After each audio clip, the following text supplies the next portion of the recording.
क्या पश्चिम बंगाल में बड़ा उलटफेर होने जा रहा है? क्या ममता बनर्जी की पकड़ इस बार ढीली पड़ रही है?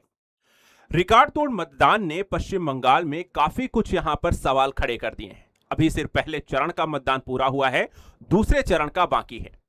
लेकिन इस बार का बंगाल में हो रहा चुनाव सिर्फ चुनाव नहीं है, बल्कि एक सियासी जंग जैसा है।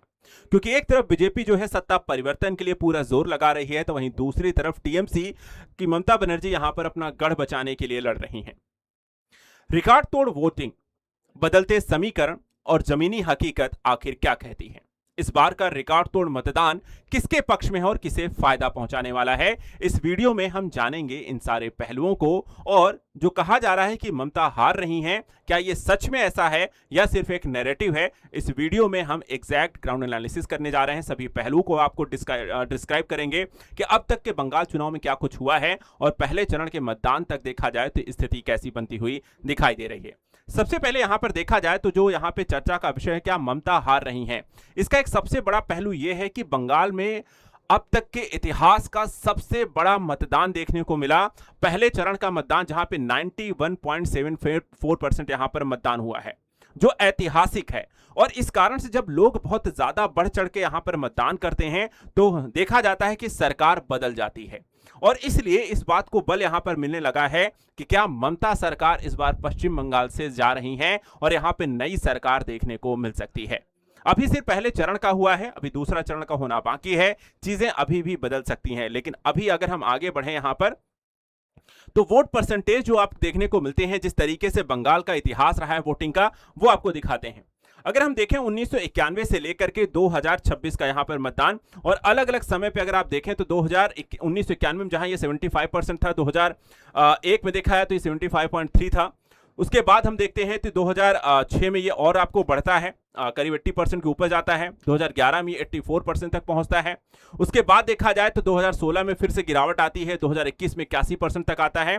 लेकिन 2026 में, 2021 का चुनाव भी काफी कुछ यहां पे कहा जा रहा था कि हो सकता है कि यहां पर बंगाल में सरकार बदल जाए, लेकिन उस बार यहां पर देखा जाए तो मतदान में गिरावट हुई थी 81%, जिससे बंगाल में एक बार फिर से यहां पर ममता सरकार की वापसी हुई थी।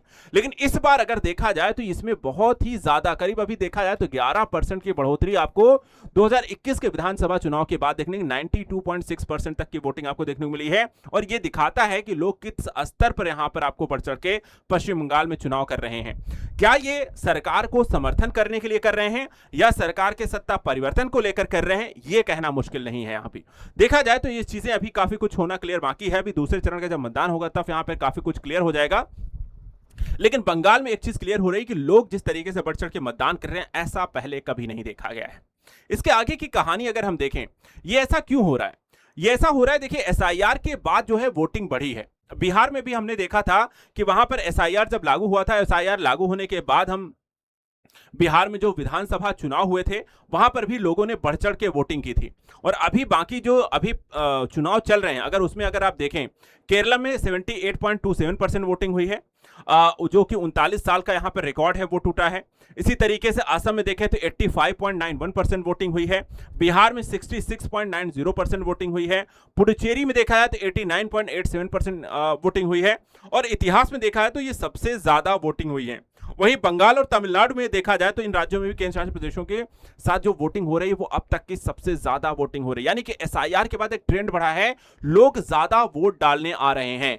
बिहार में भी ऐसा देखने को मिला था और वहां पर भी देखा जाए तो एक बार उससे उसका फायदा जो है एनडीए यानी बीजेपी सरकार को मिला था। और वही कुछ यहां पर देखा जाए तो कई सारे 5 राज्यों के चुनाव में एसआईआर को लागू करने के बाद चुनाव कराए जा रहे हैं। यहां पर भी आपको वोटिंग बढ़ी हुई दिखाई दे रही है, जिसका रिजल्ट आना अभी फिलहाल बाकी है। 4 बड़े रीजन आपको बताते हैं आखिर यहां पर बंगाल में जो वोटिंग बढ़ी हुई है उसके पीछे के रीजन क्या है। जैसा पहला जो चीज हमने आपको बताया एसआईआर है। एसआईआर के कारण देखा है तो 91 लाख से ज्यादा नाम यहां पर बंगाल के विधानसभा चुनाव में जो वोटर्स थे उनके हटाए गए हैं। 2024 के लोकसभा चुनाव में देखा है 152 सीटों पर वोटिंग करीब 80% थी और 2021 के विधानसभा चुनाव में 82.17% थी। यानी कि कुल मतदाता घटे, लेकिन वोट डालने वालों की संख्या लगभग देखा जाए तो बराबर रही है, ज्यादा यहां पर आपको यही रही है। दूसरा यहाँ पर जो मुद्दा यहाँ पर है कि जो सरकार काम कर रही है इस समय, उससे लोग बहुत ज्यादा खुश नहीं हैं। एक एंटी इनकम्बेंसी का यहाँ पर रीजन निकल के आता है कि राज्य में करीब 15 साल से तृणमूल कांग्रेस की सरकार है और उस सरकार के विरुद्ध देखा है, उनके नेताओं के विरुद्ध असंतोष है। रोजगार, भ्रष्टाचार, सिंडिकेट जैसे यहाँ पर मुद्दे जो हैं वो ज्यादा यहाँ पर मतदान को यहाँ पर वजह बनाते हैं, लोग बढ़ चढ़ कर निकल के आ रहे हैं। इसके अलावा मुस्लिम बहुल जिलों और सीमावर्ती इलाकों में यह एसआईआर और एनआरसी के डर से उपजी प्रतिक्रिया भी मानी जा रही है। कई लोग वहां पर भी देखा है, जैसे मुस्लिम बहुल इलाकों में भी वोटिंग हो रही है, वो लोग आपको एसआईआर विरोधी हो सकते हैं या फिर एनआरसी को लागू ना किया जाए, इस तरह के मुद्दों का समर्थन करते हैं, जो कि यहाँ पर वर्तमान की सरकार को लेकर के उनका पक्ष अपना मजबूत है। और ये ध्रुवीकरण है, ये सारा कुछ यहाँ पर देखा जाए तो अलग अलग रीजन से जो है मतदाता वोट करने आ रहे हैं। कोई सरकार से खुश नहीं है, कोई यहाँ पर केंद्र सरकार की पॉलिसी से खुश नहीं है, लेकिन मुद्दा उन दोनों ही कारण से आपको देखा है तो मतदान बढ़ा है। दो और रीजन यहाँ पे निकल के आते हैं। एक है आपका प्रवासी कामगार का मुद्दा, यानी कि अगर इस समय देखा है तो ये एक बड़ा टर्निंग पॉइंट होने जा रहा है। ऐसा क्यों कहा जा रहा है? देखिए, बड़ी संख्या में जो प्रवासी मजदूर हैं वो अन्य राज्यों से केवल वोट डालने के लिए बंगाल लौटे हैं। जो बाहर जाकर काम कर रहे हैं वो लोग आ रहे हैं बंगाल वोट डालने के लिए, सिर्फ वोटिंग करने के लिए आ रहे हैं और उन्हें लगा कि इस बार अगर वोट नहीं दिया तो हमेशा के लिए उनके अधिकार छीन सकते हैं। टीएमसी ने आरोप भी यहां पे लगाया है कि भाजपा जो है ट्रेन भर करके वोट डालने के लिए लोगों को यहां पे लेके आ रही है, जो कि एक तरीके से आरोप प्रत्यारोप का भी यहां पर दौर चल रहा है। इसके अलावा निर्वाचन आयोग, जिसकी भूमिका सबसे अहम होती है चुनाव के दौरान जो धांधली, बूथ कैप्चरिंग और अन्य तरीके की चीजों को रोकने का काम करना है, इस बार देखा जाए तो बंगाल में अब तक के सबसे ज्यादा जो है सेंट्रल फोर्सेस को, अर्धसैनिक बलों को तैनात किया गया है।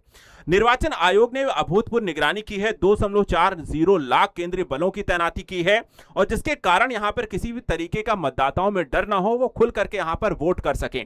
आप देख सकते हैं ऐसा पहली बार भारत में हो रहा है कि बीएसएफ, सीआईएसएफ, सीआरपीएफ, एसएसबी और आईटीबीपी जैसी यहां पे सभी आपकी कह सकते हैं कि अर्धसैनिक बलों को यहां पर इस तरीके की मीटिंग्स आपको बड़ी बड़ी हॉल्स में की गई हैं, उनको समझाया गया है वोटिंग कैसे करानी है, निष्पक्ष तरीके से कैसे करानी है। निर्वाचन आयोग यहां पर राज्य की पुलिस से ज्यादा भरोसा यहां पर नहीं कर रही है और इस कारण से देखा जाए तो इस तरीके के आपको लोगों को निष्पक्ष तरीके से मतदान करने के लिए प्रोत्साहित करने के लिए काम हो रहा है। इसको लेकर के देखा जाए तो निर्वाचन आयोग की तरफ से यहां पे ज्ञानेश कुमार जी ने कहा कि बंगाल में अगर वोटरों को डराया गया या बूथ पर कब्जा हुआ तो हम सीधे रीपोल करा देंगे, वहां पर उसको यहां पर हम मान्यता नहीं देने वाले हैं। यानी कि एक सीधा और सख्त संदेश था सरकार को, राज्य सरकार को, कि यहां पर हम एआई और सीसीटीवी के माध्यम से रियल टाइम निगरानी कर रहे हैं, अतिरिक्त सुरक्षा बल तैनात कर रहे हैं और किसी भी तरीके की अगर धांधली यहां पर राज्य सरकार या यहां पर कराने की कोशिश कर रही है तो हम उस पर कड़ा एक्शन लेंगे।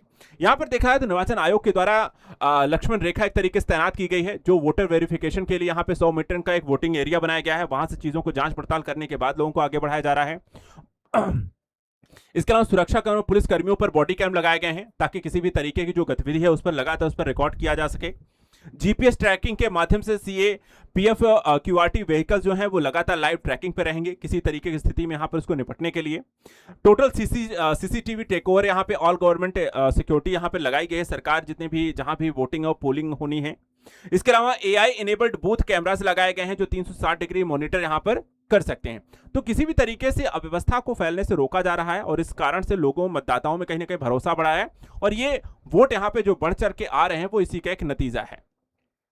इसमें यह भी कहा है जो पहले चरण के वोटिंग हुई है उसमें बीजेपी को काफी बड़ा फायदा हो रहा है। जो महिलाओं का एक ध्रुवीकरण करने की कोशिश की गई है, उनको यहां पर जो घोषणा पत्र यहां पर जारी किए गए उसका भी उसको फायदा मिलते हुए दिखाई दे रहा है। जो आंकड़े अब तक निकल के आ रहे हैं कि यहां पर यह कहा जा रहा है कि करीब 50%, 52% लोग कह रहे हैं कि इससे बीजेपी को जहां फायदा है, वहीं यहां पर 46.9% लोग कह रहे हैं कि यहां पर अभी देखा जाए तो पश्चिम बंगाल में ममता बनर्जी ही वापस आने वाली हैं, लेकिन अभी कुछ क्लियर आपको नहीं है। वहीं अगर हम बात करें कि बंगाल के लिए बीजेपी किस तरीके से यहां पर डील कर रही है, तो 100 दिन में रोड मैप यहां पर जारी करेंगे बंगाल के विकास को लेकर के। 6 महीने के अंदर यूसीसी को लागू करना, गो तस्करी और घुसपैठ पर लगाम लगाना, 45 दिन के अंदर 7वां वेतन आयोग को लागू करना, सरकारी बसों में महिलाओं को फ्री यात्रा देंगे, महिलाओं को 3000 प्रति माह यहां पर दिया जाएगा, हर गर्भवती को 21,000 की मदद मिलेगी, वंदे मातरम म्यूजियम बनाए जाएंगे, आईआईटी, एम्स और आईएएम बनाए जाएंगे और टीएमसी के भ्रष्टाचार खिलाफ यहां पे श्वेत पत्र भी आपको जारी किया जाएगा।